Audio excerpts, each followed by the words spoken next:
But I wanted to talk to you about the need for coaching. I mean, obviously we've got the Hook into Hockey program in Australia, and it picks up the juniors and takes them through. I mean, how do you fit into that, and are there deficiencies in the present system? How does the whole thing fit together? Yeah, I think there are. Well, there's always ways we can improve and help out situations like Hook into Hockey. I think Hook into Hockey is great for getting people into the sport. What we need to be able to do is convert from that into them joining clubs and being a part of a bigger picture for growing our game. So I think it's a great program, and Hockey Australia working really well with Hook into Hockey. What we're trying to do with the Ciriello Coaching Academy is really push that to the next boundary. So that's actually improve and introduce different skills that are not just so much fun-based, but also the technical base as well. Right. So the Ciriello Coaching Academy, that's what you're doing. Where would you come in? How does it fit in? Let's say, for example, a club-based situation. They've got players who are everything. It's like my club is, like most clubs are. Everything from a kid who just basically picked up a hockey stick for the very first time to a crusty old bugger, you know, who's in their 60s or 70s, which we are these days, and still running around. So how does Ciriello Coaching Academy apply itself to Absolutely. Are you looking for the children? Are you looking for... We've been coaching all different types of age groups. I've had a kid who wanted to learn how to flick not only other skills, but started at 4 years old. And then 2 or 3 weeks ago in Melbourne, I had a woman who was 58, and so in that group she was 58. I had one kid that was 11. So the skill-based stuff is what we try to teach at the start, is to make sure that one, you get your basics set down packed, and how you can use them within the game. So with that, we really look at your basic skills, your trapping, your tackling, your passing, and a lot of it's sort of interactive with the way we coach, but it's also set that it's not so much competitive at the start. So what you actually need to do is, doesn't matter which level you're at, and some of the sessions I've had up here in the sunny coast, some kids have been first year, some kids have been 8, 9, 10 years. So what it is set of the basic skills, but it's how you can improve and on what you know and learn what you don't know and try to put it together. I think the biggest picture for myself is being able to create thinking hockey players and smart hockey players. The problem is a lot of people under pressure always go back to what they've done well or what they've been taught, and we have one specific style in Australia, then playing in Holland they have different types of styles there, and then learning from a lot of the other coaches and so forth through India and through indoor as well, trying to bring more technical skills to people. The Hook into Hockey program, for example, I'm just thinking back a little bit. That picks up the children at the beginning and it takes them through to a certain level. After that, in club hockey, what tends to happen is there's a team's formed, and maybe it's a team of under 13s or under 11s or whatever it happens to be. And the person who invariably is going to coach that team would be a mum or a dad. Absolutely. And the level of skill that person has may be excellent, but I think in probably 9 times out of 10 or even less than that, it's really not very good. So they're basically just organising a team, I'd say, rather than coaching a lot of the players. Is that your experience? Oh, absolutely. I think it's really important. We need those people, we need those parents to step in and develop the game. Couldn't have a game without them. Absolutely. So that's really important, and I think it's also being able to provide those information and those skills to parents and coaches as well. And that's what we've done a fair bit through Victoria and a little bit here, which was coaching the coaches. What it is a lot of coaches develop the game plan, as you said, and it's not so much the age group, depends on whether the parent or whoever's coaching wants to win, but it also needs that development side. And when you have 13, 14, 15 players, to be able to coach them at each individual level and each specific thing that they're weak on is quite tough. So trying to develop a program that has more the basic side of things and how you can develop that into small practice side of games and then into bigger picture as well, bigger games. Okay, so Ciriello Coaching Academy, you're based in Victoria. Obviously you're big there because that's your home ground. You're here in Queensland at the moment. Do you cover any other states? Yeah, well, I actually live in Perth, and I do a little bit over there, although with training and stuff hasn't been that much time to be able to get around. But for a lot of the people we've coached and parents and everything else, and they come in and sit around and they listen and learn, they love it. So we are looking to be able to do a lot more stuff through South Australia. I know we've spoken with a few guys there, with Bob Claxton, big Hockey Australia man as well. Yeah. So it's being able to diversify different skills and not leaving different areas untouched, I think.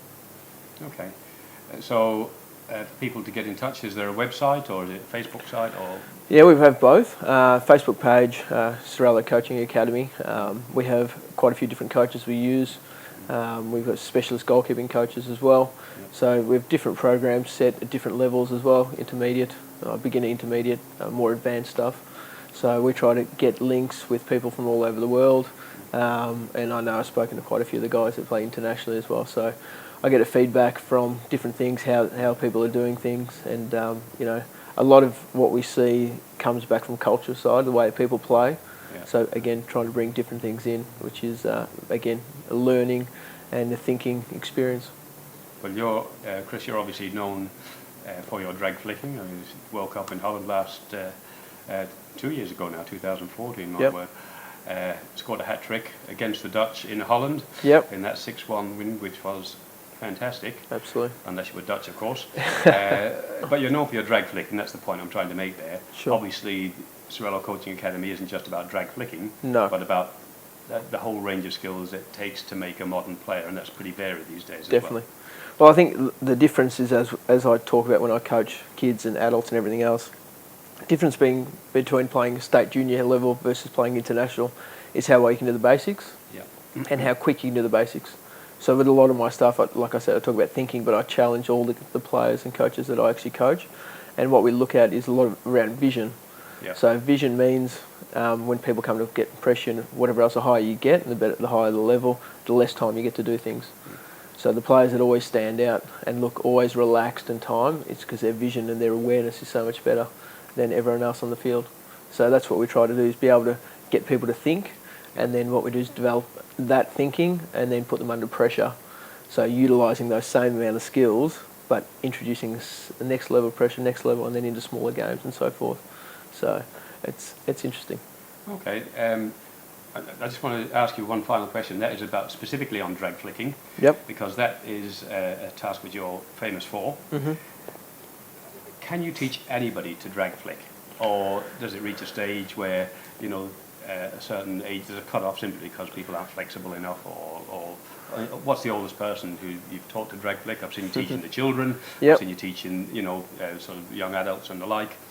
I mean, somebody you're talking about, 58-year-old woman just before. Yep. Could you teach her, or Absolutely. You could. Well, I think if I can teach you to throw a ball, and you can break down into small components, I think you'll be able to throw a ball. Yeah. So flicking's no different. Again, it is a very technical skill. I've done quite a few different practices through Holland and through Perth on actual drag flicking, so I've got to see the technical side with electrodes and 3D program of how you flick, and Wow. and super slow-mo and that type of stuff. So I bring back different ideals, I suppose, as well as different technical aspects to flicking.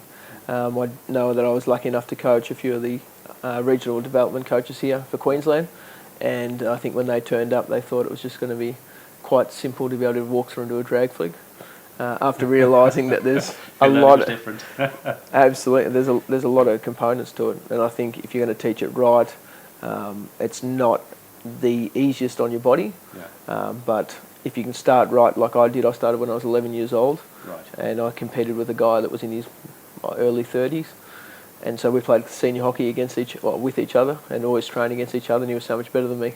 So for me, my goal was to develop myself to make sure that I could actually flick the ball in the net from 16 yards, and I couldn't do that at 11, but trying to get the right footwork and make it repeatable action has kind of developed into where I have today. So after flicking for 20 years, I've had a few injuries, but look at the longevity of how I've done it and the different skills, it's made it easier. Probably to answer your question, I've had 4 or 5 year olds that have learnt the footwork. Again, they're not going to be able to flick it in the top net, but Sure. majority of my goals, out of 115 goals, probably five field goals. I remember every one of those. A couple of strokes, but I reckon probably 10 or 15 high. Yeah. So I'd say at least 90 of my goals out of 115 were low. So being able to challenge the goalkeeper and make them think and making them make a save, it's quite similar to the start of your pushing motion. So you're getting back about 4 to 5 year olds, learn the footwork properly, and then I went through West Australia and I did some with the over 60s and over 65s. Right. So I taught them how to drag flick, and again, they challenge that because the goalkeeper's all comparable. They're not used to drag flicking, and Of course. and they're not going to be able to again flick it in the top corner. But via them, I know one of the guys has scored 6 or 7 goals, so Right. he was pretty impressed, and the coach was happy. So that's the main thing. If you can score goals and you can stop goals, in the end, it's the most important thing is score more goals than the other team. Win games. Win Chris games. Ciriello, Thank you you very much.